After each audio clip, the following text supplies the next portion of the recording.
You're listening to the IG Crew podcast with Jen and Emma. Please like, subscribe, rate, and review our podcast on the platform you listen or watch us on. We really need that support and appreciate all of you being here every week with us. This is episode 18. Woo! 18 weeks of us rambling on. I know. You'd think, oh yeah, we've stuck it out for 18 weeks, but we've literally every week just had a chat about a load of rubbish and put our opinions out there. I don't know if that's a good thing or not. I think that's a great thing as we have become an international podcast in the last 18 weeks. We have shared our views in the last 18 weeks. I don't know what else we've accomplished in the last 18 weeks, but Had some, international fame, I think, yeah. is up there. This week we're talking all things proposals. 'Tis the season to get engaged. Yes. I love this time of year because the engagements do roll out, don't they? I think it's nice. And also I kind of like the engagement stories a bit more than the wedding stories because they're typically the male focused, like they're male led, aren't they? So you get Mhm. to know the groom's personality through them, and so they tend to be a little bit more out there and a bit, don't know, we'll find out I suppose in this episode. We will find out.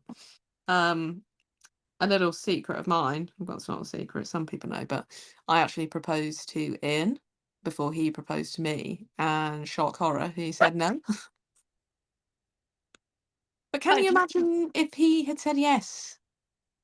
And then that would have been the story. Oh, how did you and Ian get engaged? Oh, I asked him to marry me. Did you have a and ring? No. no, just Got sick of plodding on waiting. through it. How did George propose? Well, I'm not very good at telling stories, and so I'm going to try and do this justice because this had some really lovely points, some really funny points, and a really infuriating point. So Can't I'm wait. going, I'm going to take you back 9 years. This time last 9 years ago, it was This George. time 9 years ago, I think it was 9. but this time of year. Yeah, because George. So it was Jordan's 30th birthday, and he's born on New Year's Day. Hmm. So I was arranging to take him on like a little holiday for his birthday over New Year's. So we took him to Prague. I booked everything. And if you know me, booking holidays is not really my thing. I'm the person that just turns up with their passport and is quite happy to go anywhere and go with the flow. But asking me to book flights and everything is not my thing. But I did it. I paid for everything. I did it. I booked all our excursions. I was really proud of myself. Off we went, like a day or so before New Year's Eve. And was really, really, really proud of myself, and we were having a really nice time. Hmm. And anyway, on New Year's Eve, we were going to, like, Prague's got a big castle, and it was really snowy, so we were going up to this castle, but because it was really snowy, we thought we'd just walk rather than get like the bus or anything. So we were walking up, and then we saw like this little in like the mountain, like a carved shop, and we went in, and it was actually a Starbucks. So we thought, oh, we'll stop in there. Excellent. Stop in the carved out Starbucks, and we just, got a drink and sat in. And if you can imagine, it's literally carved into the walls of a cave. So it's really sort of like domed, echoey stone walls, and you just sat there, and there was quite dim and everything, and it was really busy. And we all sat there, and Jordan did the biggest, loudest fart I can ever imagine. And because of the shape of the room, it like echoed, and everything just went silent. People put their papers down, you couldn't even hear the tinkle of china, of the cups on the table or anything, and they were just staring at him. We were like, Oh oh my God. my God. Anyway, after them kind of embarrassing sort of moments, people then start to get on with their business, and like the noise starts to creep in. But Did it he just felt like laugh it off, or it felt like minutes that everybody was silent, but it's probably only a couple of seconds. And then we sort of just got up and walked off because we were like, we can't sit here and have everybody. But it was quite obvious it was him because, like, the shape of the room, it was directional, you know. Anyway, we got out and I was like, oh my God, that was so embarrassing. And I was like really going in on him because I was really embarrassed. Don't ever do that again, Jordan. That was gross. Just like giving him the angst. Anyway, we carried on walking up to the castle in the beautiful snow. And we found like this little secret garden. And then he got down on one knee and proposed. So it was beautiful because it was we're in the castle, in the private little garden. It was nobody else was in the garden. He proposed, got down on one knee, and I think I just grabbed the ring off him. It's like grabbed the box, took the ring. I didn't even like say anything, just get that ring on my finger. It had been 10 years by this point. I'd been waiting. So and then he stood up and he obviously had something planned in his head. So he was holding my hands and he was like swinging them backwards and forwards. And he was like rocking on his heels because he was obviously like a bit nervous, rocking on his heels. And the only thing that he could say is like my nickname over and again. He calls me Bibsy. So he was like going, Bibsy, Bibsy, Bibsy, Bibsy, Bibsy. I was like, but I didn't really care because I was like, putting the ring on my finger. The ring was on. Yeah. Anyway, he said some really nice things that I can't really remember because all I could remember is the Bibsy swinging like merry-go-round type in the playground. We took some photos. I said yes in the snow. It was really, really nice. Oh, that's nice. And then we sort of walked around the castle and sort of were in our bubble of love, and it was really nice. And that evening we had like I'd done like a riverboat cruise for New Year's Day, like New Year's Eve. So it was quite nice. But you know, when you've got your ring on and you're just like doing everything with your left hand because you just want everybody to see it. And it's so sparkly, isn't it, when you first put it on? So sparkly. He'd done really well with the ring. What was the ring like? So it's like a single diamond on the top, and then he'd sourced 4 pink diamonds that are around the side. I love it. And he'd had it designed, and he designed it and he had it made. So it was really nice. And we spent the rest of the holiday like in our like love bliss. The infuriating bit is that when we got home, he'd completely hijacked my present of taking him to Prague for his 30th birthday. So everybody was like, oh, I took her to Prague. They proposed. Fucking didn't. I took you to Prague and you hijacked it with the proposal. Thank you very much. So now everybody thinks he took me to Prague. No, it's not quite true. Didn't win that story, did you? Yeah. But we had talked about the whole farting in the Starbucks. And he was just so nervous that he just couldn't hold it. He just couldn't control his bodily functions. Was it a surprise? Were you shocked? Yeah. You had no idea? No idea at all. No idea. Sneaky. Sneaky. How do they get away with doing things like that without us knowing? I don't know. How long did it take him to design the ring and everything? How much was that? So we went to like a diamond vault about a year and a half before he proposed, because we just wanted to understand diamonds and where it's worth spending money and where it's not, like, because we didn't understand clarity, we didn't understand carats, we didn't understand any of that. So we went to this little diamond vault. This little old man came out with a big briefcase and like was showing all the diamonds and looking at the sizes, and that's where I pegged the pink diamonds. Yeah. But I didn't make a big fuss because they were in their own special little area, which I thought that's not our budget. You could just tell in the tray where our budget sort of lied. So I was like, oh, they're really pretty. And he said, oh yeah, they're rare pink diamonds. And I just left it because I just thought that's not that's not anything that we can get. Mhm. But I think from then he had a good idea of what shape I liked, what I liked. And so I think it probably took about 8 months, because he went Mhm. backwards and forwards, he said, over email with designs, and because he basically picked the diamond on that day we were there and put it and sort of put it on hold, which I didn't know anything about. And then went backwards and forwards with design. And I think it only took the guy, the jeweler, a couple of months to actually make it. Mhm. It's good to see that you're wearing it today. I haven't got it on. I've put on a little bit of weight, so they're a little bit uncomfortable. So Are I haven't put they? them on. Yeah, Oh. it's all right. It's all right. Just don't put them on. Have you That's got what. yours on? No, because I'm the same. If my weight's fluctuating, I don't like wearing them. No. So no, I'm also not wearing mine. But I think people think. I had coffee with somebody that I hadn't seen for a while. This was probably 2 weeks ago, and I wasn't wearing it then, and they were like, "Is everything okay with you and him? Yeah, everything's fine. Blah blah blah. Are you sure everything's okay? Yeah, they run. Yeah, everything's fine." I didn't really. I thought it was a bit weird that they were clarifying, but I wasn't wearing my rings, so. Yeah.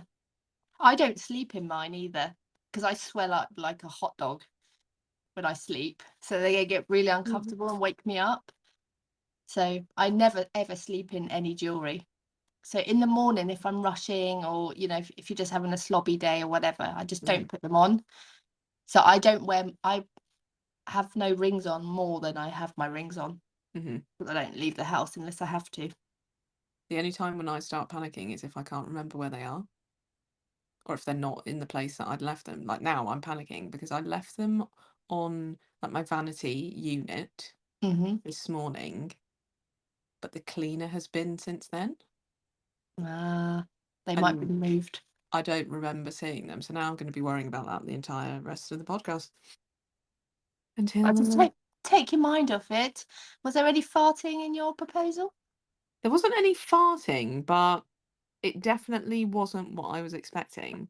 So I was Oh expecting, no. because Ian's a bit of a showman, Hmm. let's say. So he had been going on and on and on for like the first 3 years of our relationship about how he loves a flash dance. Is it called a flash? No, flash mob. Mob. Not flash dance. That's a film. Different conversation. Um, how he loves a flash mob, and he was sending me all of these reels over the first 3 years of our relationship of these incredible flash mobs on like planes, on like in London at Waterloo, blah blah blah. And I was like, he's definitely gonna propose with a flash mob.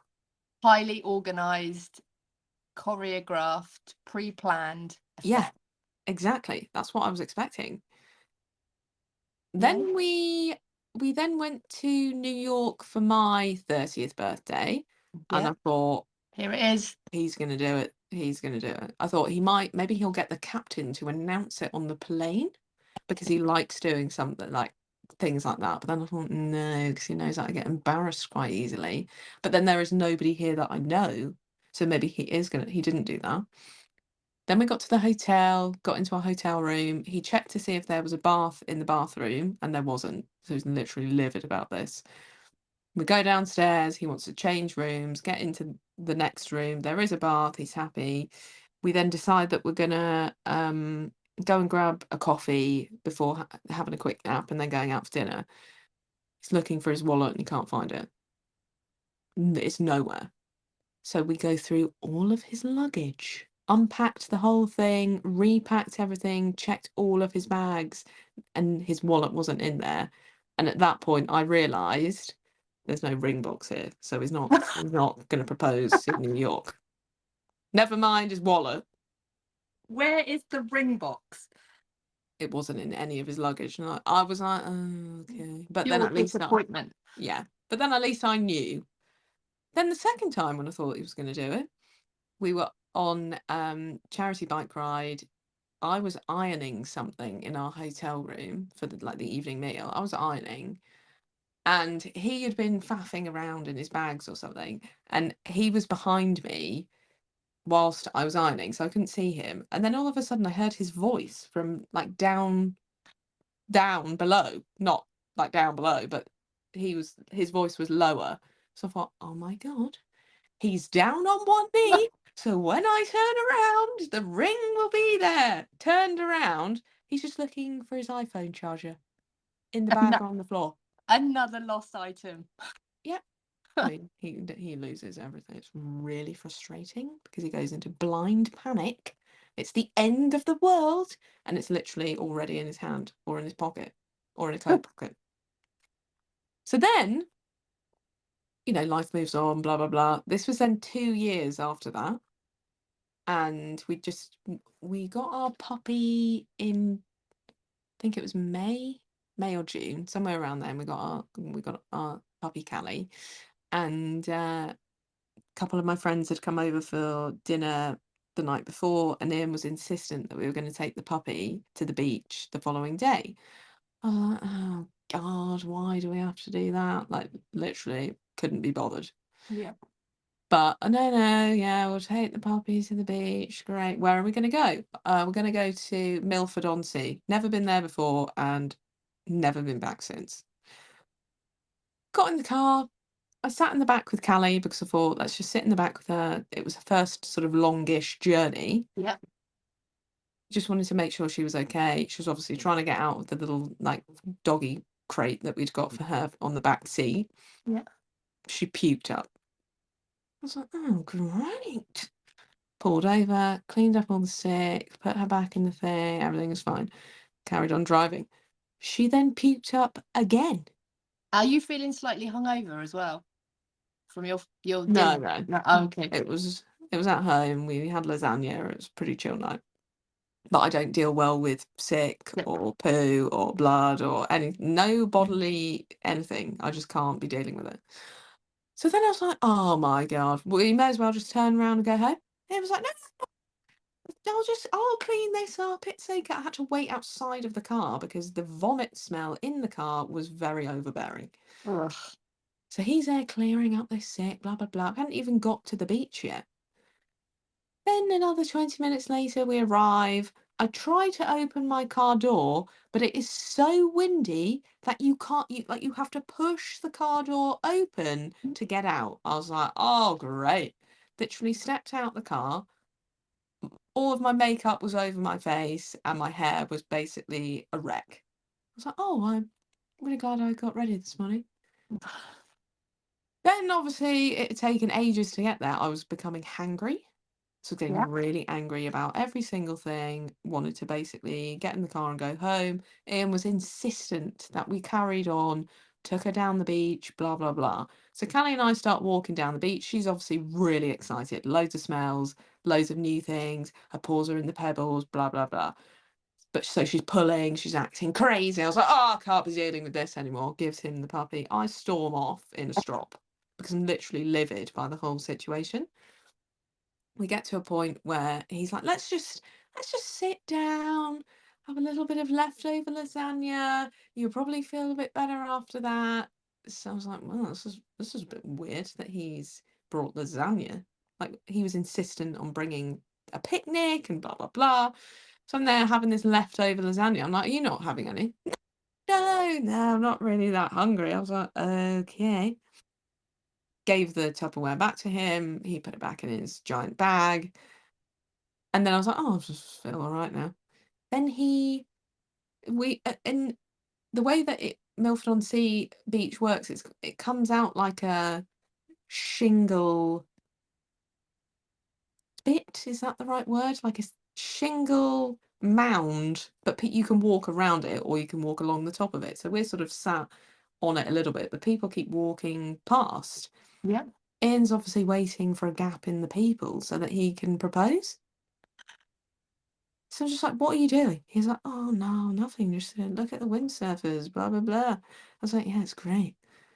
And then all of a sudden, he's like rummaging around in the bag, putting stuff away, gets the ring out. Then he's down on one knee, but because we're on like a slope anyway, he's already down.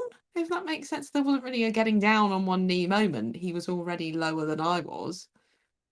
And then he proposed. And honestly, going through my mind, I was thinking, do you really think now is the time to do this? Of all the places that we have been, we've never been here before. We've never gone back. Just means nothing to us. It's blowing gale force winds. It was just not what I was expecting. No, it's funny, isn't it? Because they have a little plan, and they're doing it, no matter what the situation is that's unfolding in front of them. This is my plan. It was a terrible plan. Found this place on Google Maps. This was it, and here we go. And then they just go to pot. All like reason goes out the brain. It goes out. None of it made any sense. And What to did he this say?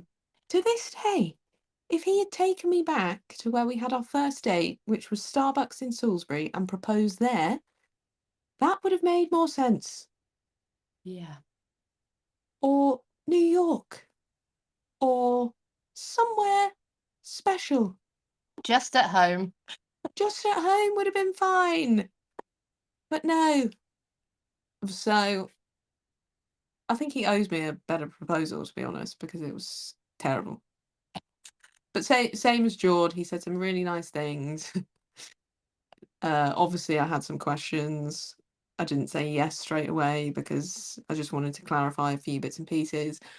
My dad at the time was angry with me for getting a puppy, so he wasn't very well at the time, so he wasn't quite himself, and he just basically said that getting Callie was the worst mistake of my life, which I was devastated by because this new puppy was my everything. Mm-hmm. And my stepmom had said, oh, he's going to be really happy. He's going to love the fact that there's another dog in the family, blah, blah, blah, blah. And he thought it was the worst decision I ever made. So you were worried what his reaction would be to you Yeah. being engaged. Yeah. First question. Have you covered this off with Dad? Oh, yeah. Went to see him this week. Did he? Yeah. I was like, did you ask his permission? No, I just told him what I was doing. Well, at least he knows. And he was okay with that, was he? Yes, he was okay with that. That is just you all over though. Just a few things to cover. Yeah, just a quick round of questions before I say yes. I just grabbed the ring and ran off. Oh, Questions later. Yeah. Said yes though, but I'm hoping that for our 10th anniversary, he'll propose again with a black diamond. Okay. That's what I'm hoping for. Does he know this? I've told him several times. Okay. So it's not new news. Let's plan that proposal. What do you want that to look like? Just to mean something, not in the middle of fucking nowhere. We've never been back there. What was the actual point? What's the point of this? To be honest, maybe he was hoping that might be your special place, but because it was so windy and so dire, so best not take her back there. The thing is, though, he'd never mentioned the place before. No. Never mentioned it since. Has he told you why you picked it? He doesn't know. I don't think he knows. I just thought it would be nice. No, it was not. Nice would be, in the snow, in a secret garden in Prague. Nice would have been at the location of our first date. Not this. But beggars can't be choosers, so we said yes. Yeah, all right, no worries. Cool. The ring's lovely though, isn't it? He did well on the ring. Well, that's because I chose it. Well, he listened and he picked it. True. And he'd put a deposit down and it was on hold, I think, for a year and a half. And he was going through a bit of a challenging time in like the months leading up to the proposal. And he basically, as part of his proposal, he basically said that he doesn't know why he waited so long. Oh. I mean, it's not as long as yours or some of my other friends, but he just didn't know what he was waiting for. So he just decided that it was going to happen then in the middle of fucking nowhere, then and there. Yeah, that I time. think that's probably why he did that, because he'd made his mind up, he'd got that ring, Hmm. and he just wanted to do it. So whatever the circumstances were, he just needed to do it. Hmm. So he did it on a windy beach. And then Dog then we walkers came walking past. then we came home, and my dad and my stepmom were walking from their house to our house, and I think that, I don't know if they knew that it was going to happen then, but they had a coffee with us, and I was showing my stepmom the ring, and I was like, look how beautiful it is. It's really different. So it's kind of the middle part is the shape of a flower, and then the outside part is outlining the flower, but with blue sapphires. So it's diamonds in the middle, sapphires around the outside. And she looked at it and she said to me, I had a ring exactly the same as that, but I had to pawn it because I needed money for the kids and blah, blah, blah, blah, blah. So she'd given up a very similar ring. It was basically exactly the same, but without the blue sapphires around the outside. And I just couldn't believe the similarity. Yeah, and that was just out Just of nowhere. There was no complete, plan. no planning, complete coincidence. And then my dad and my stepmom got married during, as we were coming out of lockdown, but you could only have, I think, up to 4 people at your wedding, so that there was only 6 people in the room with the registrar and whatever that other person does, 2 A registrars, book person. the book person, yeah, the one that holds the pen. And she had found pretty much exactly the same ring that she had to give up in a jewelry shop in Salisbury a couple of weeks before, and very similar wedding band to mine. So it is the most special connection Yeah, that I have with her, because they're so similar. yeah, they're really similar. It's nice. It is nice. It is nice. Do you want to hear what our listeners said? That's why I'm here, Jen. That's why I turned up this evening. So there's some long ones and then there's some short ones. And I apologise in advance because I actually haven't practiced reading them out loud. So, when you just make your notes, and so we'll just see how it goes, and hope for the Stumble your way best. through them, it's fine. Listener number 1. We were on a dog walk. We stopped on a bridge. I looked down to check our little boy in the buggy, turned around, and my partner was down on one knee with the ring. I, of course, said yes. That's cute. That's nice. Their little boy. Hopefully she liked the bridge, unlike you, who didn't like your mound of pebbles. I mean, I know this person well, and they might have been back once. By accident. But I think it was a similar situation. He had decided now is the time. I'm going to do it today, and just made it happen. Yeah. I think sometimes that, when they just make their mind up and that's it. Yeah. Just got to do it in that next week. Otherwise, they might talk themselves out of it or something. Hmm. This is from a new listener, and I haven't anonymized their partner's name. So thank you for sending this in, and you will know who you are. Okay, here's our engagement story. I made Andrew go ring shopping back in 2020 when the shops finally opened back up after COVID. I only wanted to try on one ring, and suddenly we were sat down in a little side room learning about ethically sourced diamonds. Yep. Anyway, I found the ring that day, and the salesperson wrote it down for Andrew along with my ring size, and he kept it in his wallet until he was ready to buy it. I was convinced he'd propose in September 2022 as we had booked a holiday to Crete. I, however, am an obsessive person and did not stop talking about it. So Andrew refused to propose when I was expecting it. I think that's quite a common thing that happens.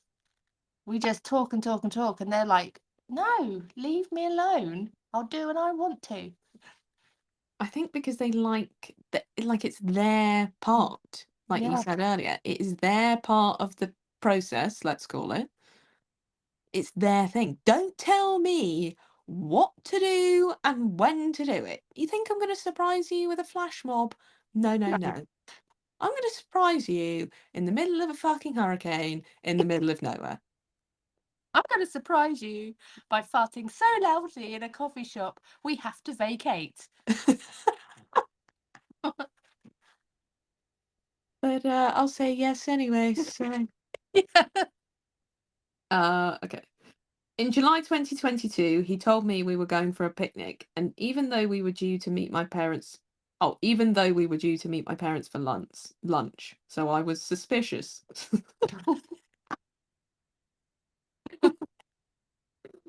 It's really funny. He took me to a local field behind our house and told me to get the picnic basket out of the car. I opened it up, and inside was the ring box and a little love heart confetti shapes. He popped the question and brought some champagne too. We then met my Aw. parents for actual lunch and we were able to celebrate with them. Andrew then surprised me with even more Andrew then surprised me even more with a trip to Nice, as I'd always said I wanted to go there. So we flew out a couple of days later and got to spend time together in our little engagement bubble. Oh, Well done, Andrew. the thing that sticks out in that story is he'd got the picnic basket and put the ring in, but hadn't bought any picnic. So they had to go somewhere else for lunch. That's hilarious. I mean, I think I would also be suspicious because that doesn't make any sense. Oh, No. yeah, could you just go and get the picnic basket from the car that I I'd be did like, not pack with any food? yeah, I'd be like, no, you go and get the picnic. I'm gonna sit down. Why should I carry your belongings? No way. It's actually amazing that we're married, Jen. I know, yeah. Our poor husbands. That might be why they meet, like a support group. They have their own support group that we're not invited to. Yeah. Yeah. Well done, Andrew. This is another short one. We got engaged in Iceland on a frozen lake. Nick got down again. I haven't anonymized the partner. Sorry. Nick got down on one knee and had arranged for one of the other people on this little trip to take all the photos. That's nice. Oh, that's nice. Frozen lake. That's Mm, quite romantic, isn't it? that is nice. Iceland. The photo thing's a nice touch as well, Hmm. because we've got photos that we've taken ourselves, like selfie. And because it was absolutely freezing, we had earmuffs and everything, so they're pretty awful. So if there was like somebody just taking a few photos, that would have been better. I think we should share our proposal pictures on Insta. Okay. Because we obviously Ian loves taking pictures, so we obviously had a picture with me, Ian, the puppy, and the ring. And I remember afterwards sending it on our work group chat at the time, Mm-hmm. and everybody was like, "Oh, Callie's first trip to the beach, isn't that nice? Look at the giant fucking ring on my finger." But it is a nice picture. So, Well, that's surprising given the hurricane that was going on around you. I mean, I'm wearing Ian's coat, Brilliant. but we will pop those pics on the story. Okay, next one. Yes, please. Next one's a long one. Is it anonymized? Not sure. It was my 30th birthday weekend, and my boyfriend of 9 years booked a weekend away at the Tawny Hotel in Staffordshire. First of all, suspicious. Because if you have a look at the Tawny Hotel on Instagram, guys, it is a once in a lifetime, very special occasion location. So, this one's starting strong. spoiler alert. This again is somebody that I know very well. As soon as their partner mentioned this hotel to me, I thought, but I thought he was going to do it multiple times before, so sort of knocked that out of my head so that I wasn't like, "Oh, how's your weekend going?" Yeah. Not pestering them.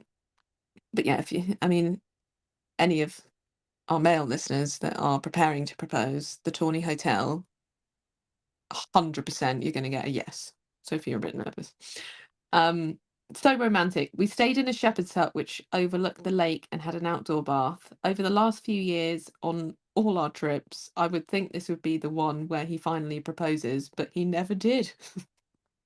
Going on this trip, I was so overwhelmed by all my birthday things, I didn't even think about it.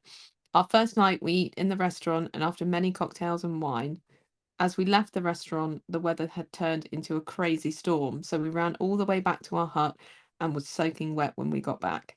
We decided to open a bottle of Verve. Very nice. I mean, this sounds like my engagement, like the perfect engagement for me. Listen Uh, in. we opened a bottle of Verve and run the outdoor bath. As we lay there in each other's arms, sipping and chatting, my boyfriend started to become very soppy, talking about the first time we met and how he knew I was the one. After a lot of internal thoughts, thinking he obviously had a lot to drink, we pulled we pulled out he pulled out a gorgeous he pulled out a gorgeous rose gold single diamond ring and asked me what I think the future may hold. Well, because I was so relaxed with champagne in my hand, my eyes were closed. So he repeated himself again. Apparently, after waving the ring up and down, he then said, "Are your eyes open?" I replied, "No, I'm relaxing." And then I open my eyes and see this gorgeous ring, turn around, and he's asked the question. That's Brilliant. It's like, hello, are you listening to me? I planned this moment and you're asleep. But all the while, you're thinking he is so drunk. Thinking, how am I going to get out of having to touch him tonight? Bless. That's a good one. He did good.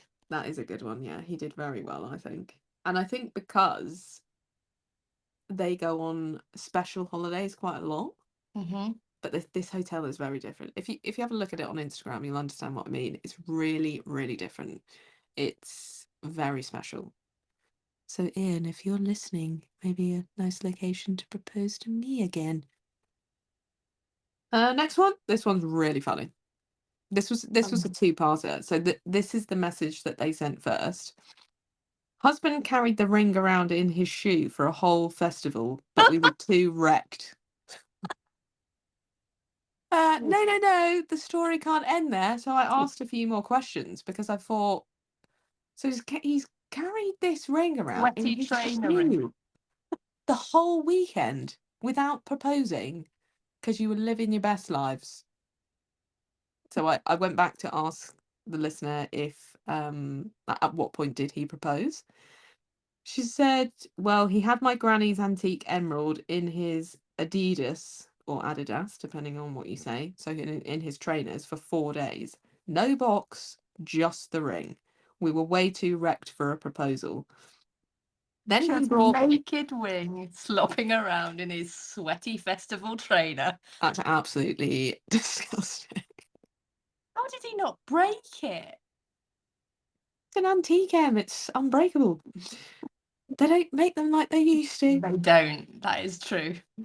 Then he brought it to Portugal, but I threw an airport wobbly and he mentally put it back in the box.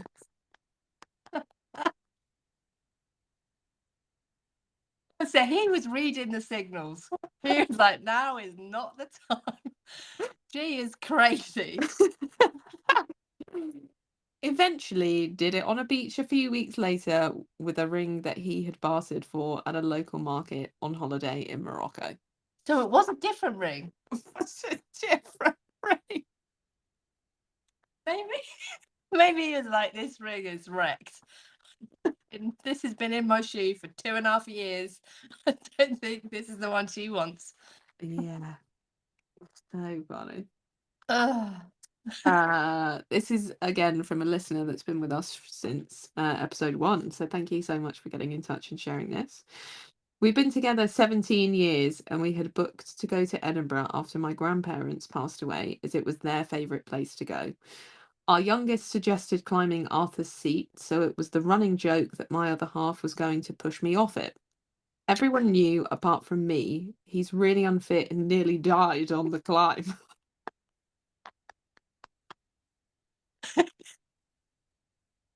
I mean, I don't know. I've never been to Arthur's Seat, so I don't know what that's about. Is it on a hill? Is it Yeah, it's like up the nature? side of a mountain.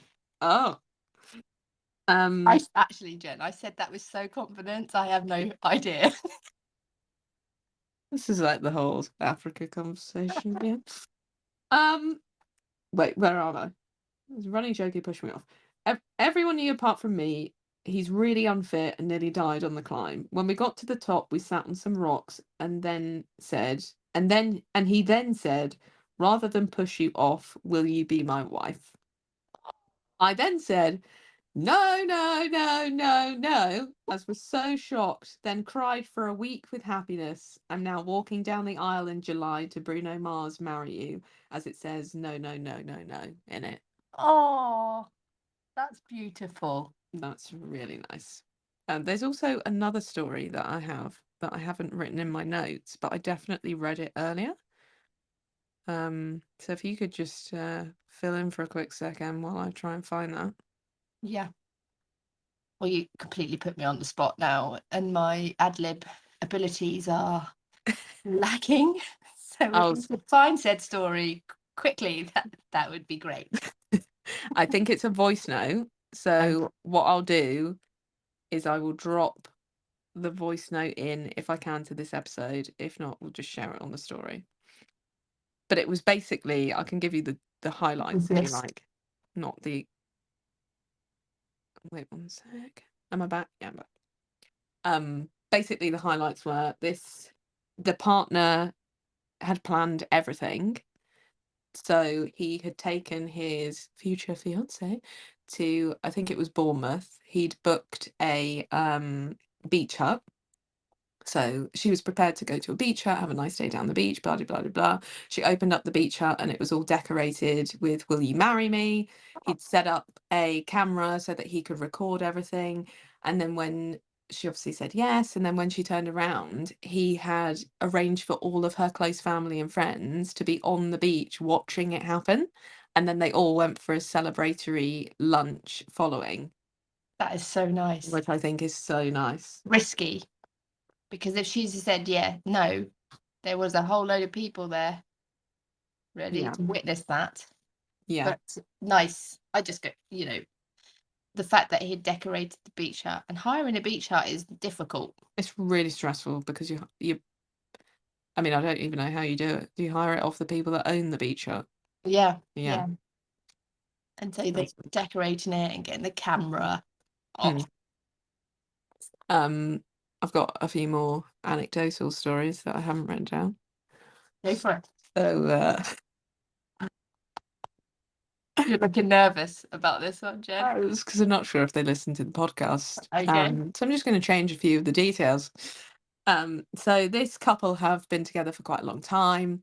The woman in the couple is basically quite controlling and pestering, and it's sort of the opposite of what happened.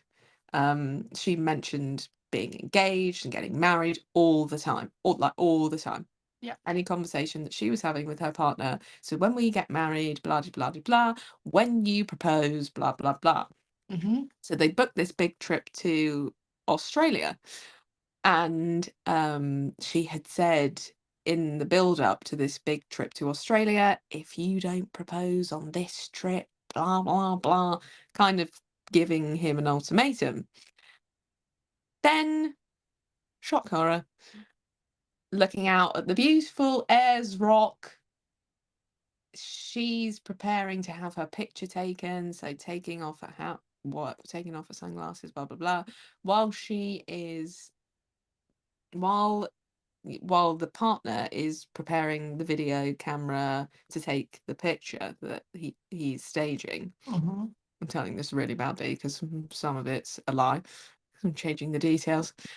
So she's getting ready to have the picture. He's setting up the video camera to record the whole thing, not take a picture. So you see her faffing around, because I've seen the video. You see her faffing around. he's fumbling around with the camera, then you can see him fumbling around in his pocket, and then he gets down on one knee before she turns around. She then turns around. She's like, "Oh my God."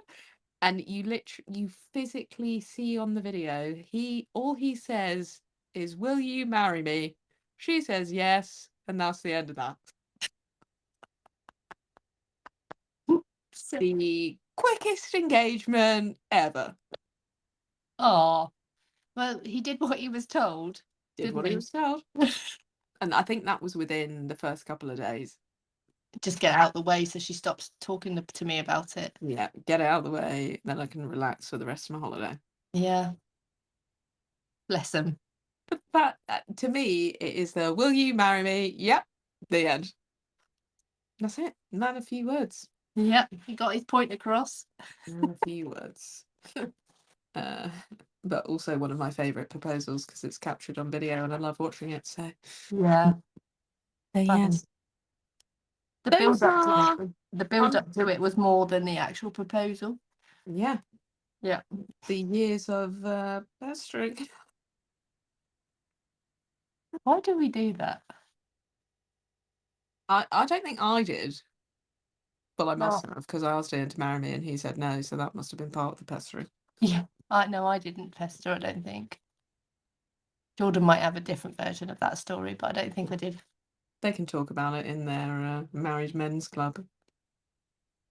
Yeah. I'm trying to think if there's any more proposals. There must be loads. My similar situation. My dad proposed to my stepmom several times, and she said no every time.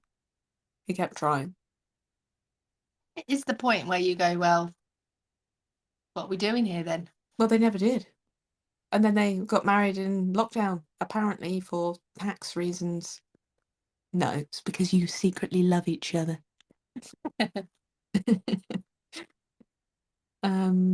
Love an engagement story though. So Yeah, if there are any, please get in touch if you have an engagement story you would like to share with us, particularly during festive season. yeah, we'll do another episode. Or we could just sprinkle them in. I just love it. I love an engagement. I'm obsessed with it. I know. Have you ever been there in a restaurant or anywhere where somebody has proposed? No, No, me either. No. no. I don't think it. I don't think in Oh, restaurants. actually, Oh, you have. yes, I have. This was another time Right. when I thought Ian was going to propose. So I'm a huge fan of Celine Dion, Yep. and we had got VIP tickets to see her at the O2. So we were front row to the side of the stage, but in like the gangway, close to the gangway, which I knew that she would be walking on. Yeah. So made a real effort with what I was wearing because I thought I could be getting engaged tonight because it was a big moment. I'd never seen her live before. The tickets had cost so much money, and it was a very special occasion for me. Yeah. You would It was, either be getting engaged or you're becoming best friends with Celine Dion. One or the other. and I Either wanted would to have look been good. fine. Yeah. Well, either would have been great. I mean, becoming best friends with her would have been amazing. But Yeah. they say you should never meet your idols. It's true. So I decided I was going to wear a nude colour long pencil skirt style. Think Kim Kardashian when she went through her long skirt phase. It was Yeah. like that, but nude. I then wore like this little white bralette, and then I wore an oversized jacket on top, and I was wearing sandals because it was summer. Got on the train. Ian had booked me a first class ticket because I was going to meet him after work in London. It was 700 degrees. Yeah. No aircon in first class. Literally sweating profusely. He's like, "Oh, did you get on the train okay?" Yeah, I got on the train okay, but I'm basically dying. So he makes sure that when he picks me up, that he has the aircon on, it's super cold in the car, blah blah blah. We get to the O2, we go have some drinks and some food, and then we go through the gate to the VIP lounge, blah blah blah. Yes, your tickets have already been scanned this evening. What? Yeah, this is a duplicate ticket, so you can't access the concert using these tickets that you've got. I'm sorry, What? what? Obviously, I burst into tears because it was the worst thing I could ever hear. The way that we'd got our tickets was through somebody that we know that has, they have VIP tickets for the O2. There had been a bit of confusion when we booked them. He'd booked the wrong day, so we'd had to get him to change them. But for some reason, he'd also given away the same tickets for the same night. So the woman had to phone him to see what had happened, blah, blah, blah. Basically, she was gone for what felt like 7 hours Yeah. while I'm obviously hysterical, thinking that the concert is cancelled. My Yeah. dreams are not coming true, and I'm going to have to go home and tell everyone what happened. No engagement and no best friend. Yeah. So she comes back, she's rearranged the tickets. We have better seats than we thought we were going to have, which is great. Go find us seats, blah, blah, blah. Then I was like, oh, I just need to nip for a quick wee before the concert starts. Go off, queue up for the toilet. Because I'm rushing because I don't want to miss anything, because she's literally about to come on in 5 minutes. Straight into the cubicle, whip down the nude skirt, sit on the seat. Then as I'm having a wee, too much detail, look around and realise that there is shit on the floor. Literal shit. Literal human shit. I'm like, oh my God, I think I've just trodden it. Get up off the seat. Somebody has closed the seat on more shit. So you have shit all over you. So I was like, oh my God, I've got someone else's feces on my nude skirt for when I meet my new best friend in real life and get proposed to. Yeah.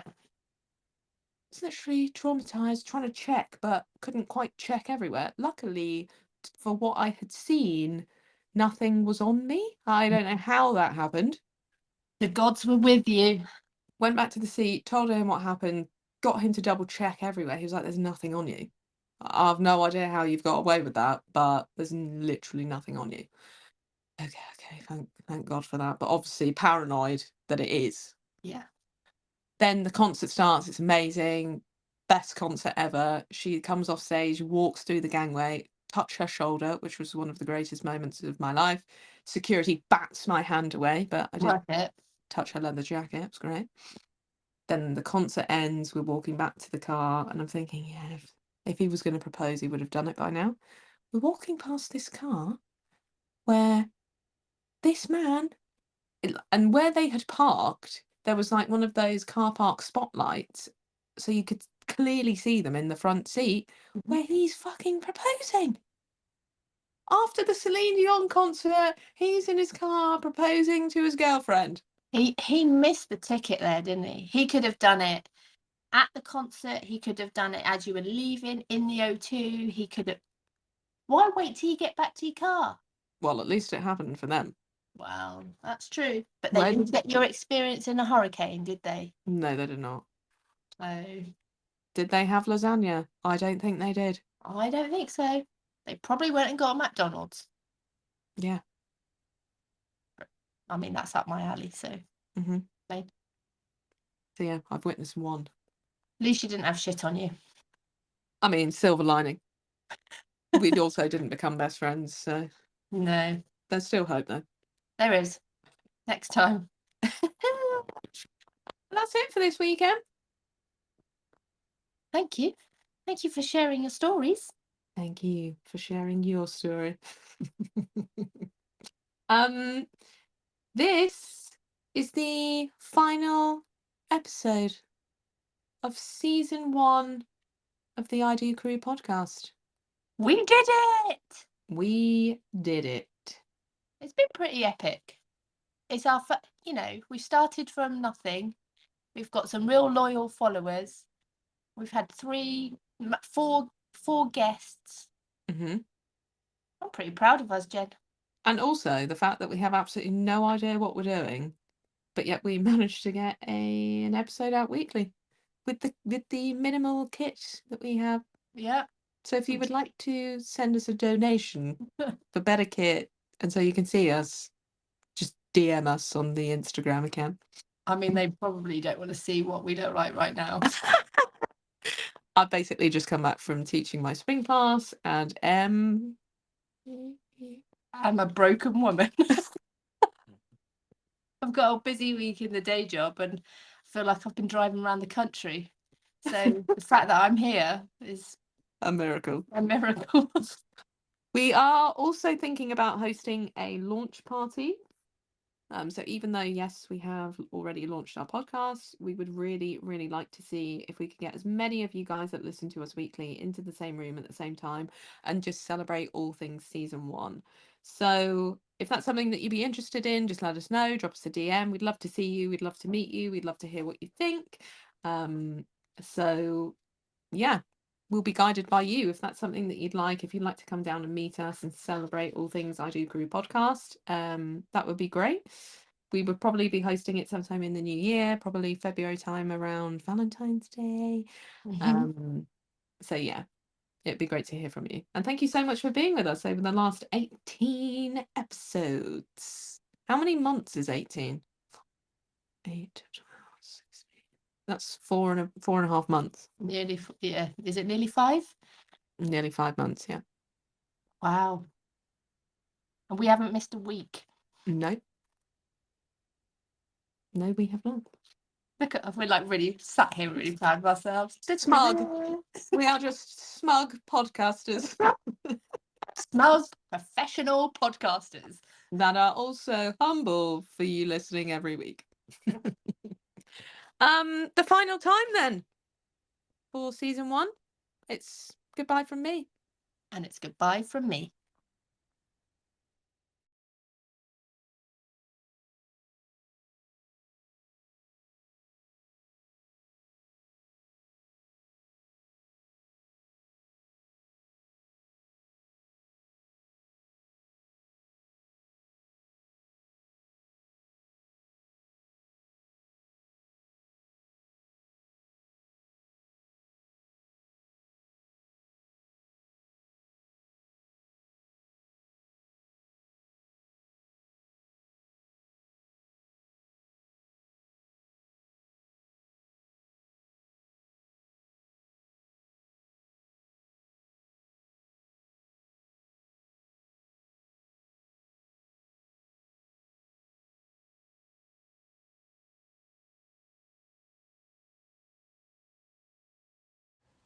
You've been listening to the I Do Crew podcast with Jen and Emma. Keep up to date with our podcast news by following our I Do Crew podcast Instagram account. Thanks for listening.